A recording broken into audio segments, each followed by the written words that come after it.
So అందరికీ నమస్కారం. ఈరోజు ఇది ఒక దురదృష్ట ఘటన. సో మనకి కోటవరట్ల దగ్గర ఫైర్ క్రాకర్స్లో అగ్ని ప్రమాదం సంభవించి అక్కడ కొంతమంది చనిపోవడం అనేది జరిగింది. ఇమీడియట్గా మాకు కలెక్టర్ గారి దగ్గర నుంచి నాకు ఒక కాల్ వచ్చింది. బర్న్స్ కేసులు ఒకటి మనకు అనకాపల్లి నుంచి వస్తాయి, మీరు వాళ్ళని ఇమీడియట్గా తీసుకొని చర్యలు తీసుకోవాల్సిందిగా చెప్పారు సార్.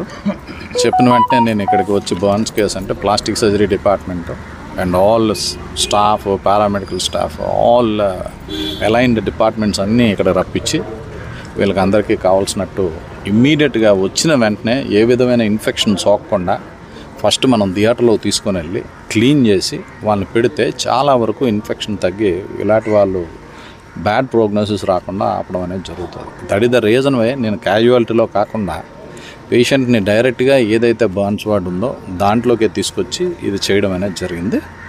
ఇక్కడ మనకి ఇప్పటివరకు 5 పేషెంట్స్ వచ్చారు.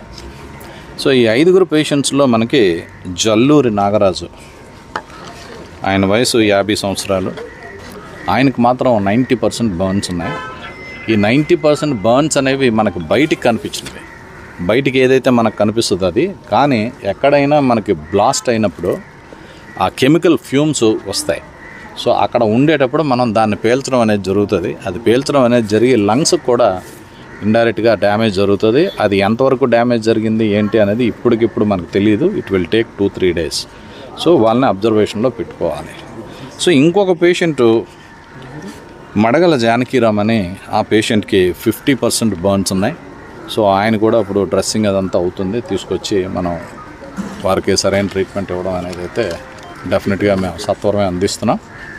ఇంకొక పేషెంట్కి మనకి 30% బర్న్స్ ఉన్నాయి. ఈయన సియాదుల గోవింద్, మేల్, 45 years. ఈయనకి 30% బర్న్స్ ఉన్నాయి, కానీ ఎక్స్టర్నల్ బర్న్స్ 30% అనే మనం అనుకుంటున్నాం. ఇప్పుడే చెప్పాను మీకు, కెమికల్ ఫ్యూమ్స్ లంగ్స్లోకి వెళ్తే ఆ ఇంటర్నల్ డ్యామేజ్ ఎంతో మనకు తెలియదు.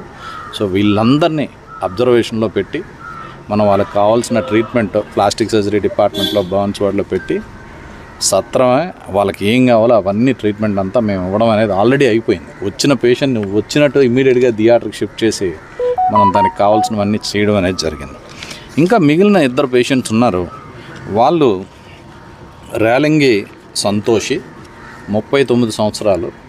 ఈవిడికి బర్న్స్ అయితే లేవు, కానీ ఆవిడికి కాలు ఇరిగిపోవడం అనేది జరిగింది. సో ఇది ఆర్థోపెడిక్ సర్జన్ వచ్చి వాళ్ళు అడ్మిట్ చేసుకొని ఇది ఆర్థో డిపార్ట్మెంట్కి వెళ్తుంది. ఇంకొక పేషెంట్ వేలంగి సరోని, 18 years ఫీమేల్. ఈవిడికి కూడా బర్న్స్ లేవు. సో సింపుల్ ఇంజరీస్తో ఈవిడ బయటకు వచ్చింది. సో ఇది కూడా మనం ఒక 2-3 days అబ్జర్వేషన్లో ఉంచుతాం. అందరినీ అబ్జర్వేషన్లో ఉంచి వాళ్ళకి సరైన వైద్యం ఇచ్చి ఫ్యూచర్గా ఏం ప్రాబ్లమ్ వస్తాయి, ప్రోగ్నోస్, ఇదంతా డెఫినెట్గా అందరికీ మేము వీడియో కౌన్సిలింగ్ ద్వారా పేషెంట్ తాలూకా అటెండెన్స్కి క్లియర్ కట్గా ఏమేమి జరుగుతుంది ఏంటి అనేది ఇక్కడ వీడియో కౌన్సిలింగ్ అనేది నేను పెట్టాను. ఇది పేషెంట్ తాలూకా అటెండెన్స్ కంపల్సరీ మనం ప్రోగ్నోస్ చెప్పాలి, బ్యాడ్ కేసులకి అన్నిటికీ చెప్పాలని ఆ వీడియో కౌన్సిలింగ్ ద్వారా పేషెంట్ తాలూకా అటెండెన్స్కి ప్రోగ్నోసిస్, వాళ్ళు ఎంతవరకు రికవర్ అవుతారు, ఎంతవరకు పాసిబిలిటీ ఉంది, ఇవన్నీ మేము చెప్పడం అనేది జరుగుతుంది.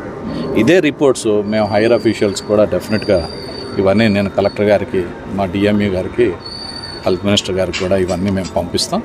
పంపించి తగిన చర్యలు ఈ పేషెంట్స్కి కావాల్సింది మేము చేసుకుంటాం. Thank you sir.